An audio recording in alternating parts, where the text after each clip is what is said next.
The Second Voyage of Sinbad. Hello, this is Elizabeth, and I'm here with the second voyage of Sinbad from the 1001 Nights. In the first episode, a wealthy merchant called Sinbad invited a humble porter into his mansion. By coincidence, the poor man has the same name as the wealthy one. The porter bemoans the unfairness of the world. The rich Sinbad responds by telling the stories of the 7 sea voyages that made him wealthy. My first voyage had been very profitable. I was again a wealthy man. I did not lack for luxury or entertainment. But, my friend, I could not rest for long. I had tasted the salt air and the thrill of travel and adventure. Soon I was pulled by the will of Allah back to the seaport at Basra, where I found a newly made ship with fine sails and the best equipment. The captain was gathering merchants for a voyage. I booked my place with him and then went to the market to buy up goods for trade. We set sail the very next day and cruised from island to island in the fine weather.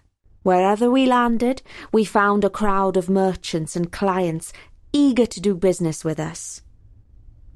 At last, we came to a peaceful island with no sign of human inhabitants. It was a lovely place, with green trees, brightly coloured birds, and cool running streams. I roamed around and found a pleasant spot to eat the lunch that I'd brought with me. After I'd enjoyed my food, I allowed my eyes to close and fell into a pleasant sleep. When I awoke, I felt uneasy. I hurried back to the beach where we had come ashore. My fellow travellers had left tracks in the sand. I found the skins of fruit that they had eaten, and the smoky remains of a fire that they had lit for cooking.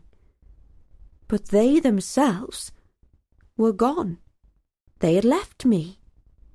I was marooned. Now I sat down on the shore and looked out to sea. All the time I expected to see our ship sail back around the headland to pick me up. But she did not. The crew and my fellow merchants had forgotten all about me. Tears came into my eyes as I thought of the life I had lost in Baghdad. My fine house, the silken cushions on my bed, the playful fountain in my courtyard, the purple rose petals of my garden, the smell of roast meat from my kitchen, my servants, the company of my friends. There was no luxury that I lacked then. Now I had exchanged all those comforts for a bed of leaves on a desert island. The tears stung my eyes. I felt that a djinn had climbed inside my head and was going to drive me crazy. I had to stop all this weeping and pull myself together. Perhaps I was not as alone as I thought. After all, I had not explored the whole island. I got up and walked back to the tall tree underneath which I had slept earlier. I grabbed hold of a branch and pulled myself up onto it. Then I climbed and climbed round and round the tree until I reached the top. From there, I surveyed the island.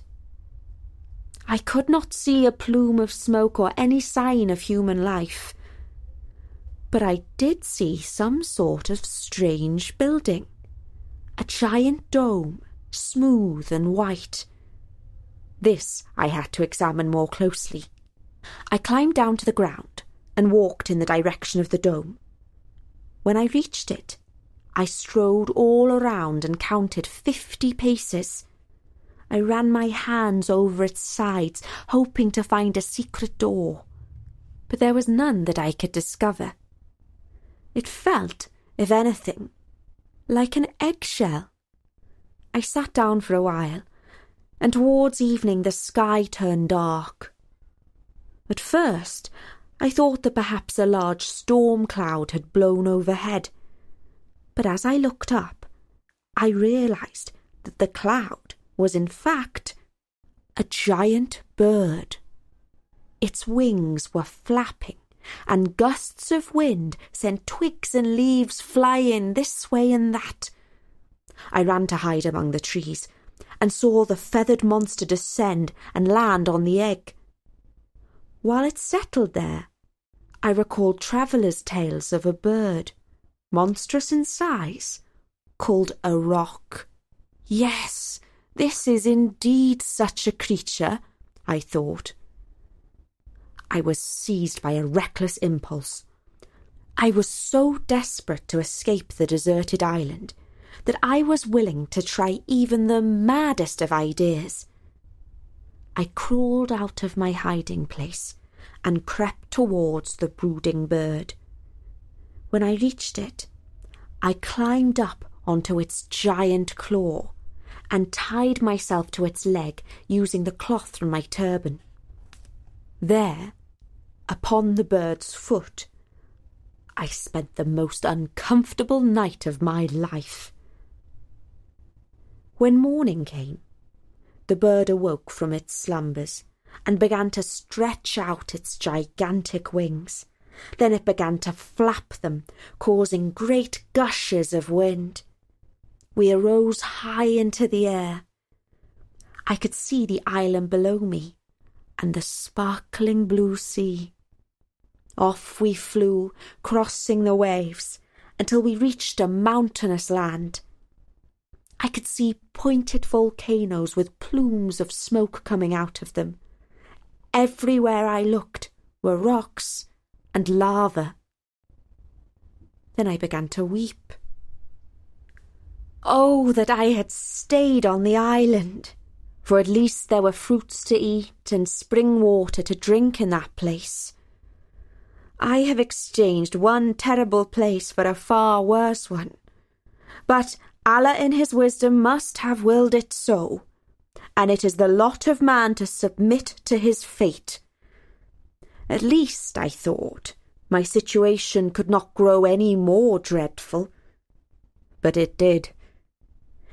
We landed in a deep ravine. I untied myself from the bird's foot and dived behind a rock. From there, I took a look at where we had arrived. On either side of us were steep walls, far too high for any man to scale.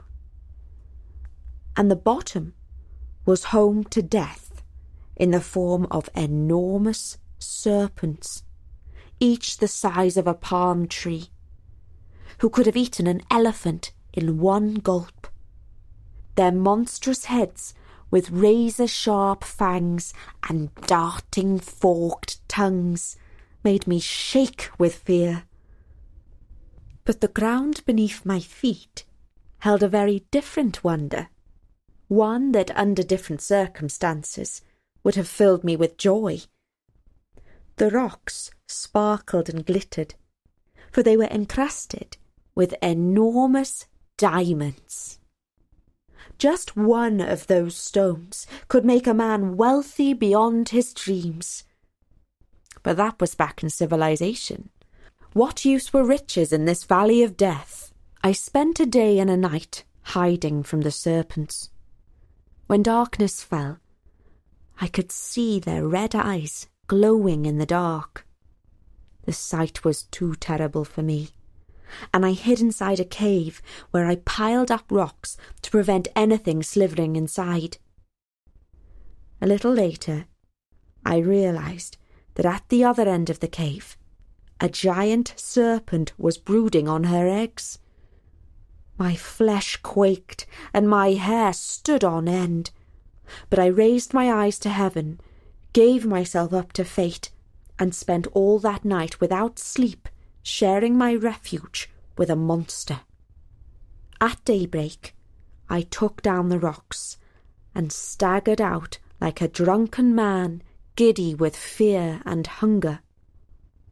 I wandered a little way down the valley, As I walked, first one, and then another, huge piece of meat dropped down from the sky and landed on the rocks. Had a giant bird let them go? Then I recalled a traveller's tale of a dangerous mountain range that is full of riches. The story went that merchants would drop pieces of meat into a valley in the hope that diamonds would stick to them. They would wait for an eagle or another bird to swoop down, pick the meat, and carry it to its nest. The merchants would climb up to the nest and scare away the bird by shouting and throwing sticks and stones. In this way they could recover a diamond. When I had recalled this tale, it was clear to me what I had to do. First, I filled my pockets with diamonds. Then, taking off my turban, I attached the meat to my chest. I lay and waited for a giant eagle to spot the easy meal and pick it up in its claws. When it carried the meat off to its nest, it took me with it, and so I was lifted out of the valley. When we settled down in the nest, the eagle had little time to peck at its meal, for it was soon disturbed by loud shouting and sticks and stones landing in the nest. It flapped its wings and flew off. Men approached and were surprised to see me rise up and wave my arms to greet them. My heart was filled with joy, but at first they were disappointed and angry. "What trick of fate is this?" said one. "We risked our lives to rescue a fortune from the valley, not a man." "Do not fret," I called out in happiness. "My pockets are filled with enough riches to satisfy all of us. I will share them with the man who threw down the piece of meat." As we went off, I told the merchants of my adventures and all that had happened to me, and they were filled with marvel. It took us 2 days to walk down from the mountain range. At last, we arrived in a flat and pleasant land shaded by giant trees. The only danger was from giants with leathery skins and horns on their noses. These rhinoceroses can easily trample a man to death if they are disturbed. We managed to avoid them by staying downwind so that our scent did not carry to their nostrils. We safely reached the ship and sailed for Basra, where we sold our diamonds for a great fortune. Now I was twice as wealthy as before, and I swore that I would never walk up the gangplank of a ship again. Oh, my friend, if only I had kept my promise. The porter was in awe of all that he had heard. The merchant gave him 100 gold dinars and invited him to return the following evening to hear another tale. I do hope that you enjoyed this story of Sinbad. I'll be back soon with his next adventure. But in the meantime, you can find some more free stories from all over the world at storynori.com. And if you are able to support us with a small donation, we would be most grateful. You can find a donate button on the front page of the website. But for now, from me, Elizabeth, bye!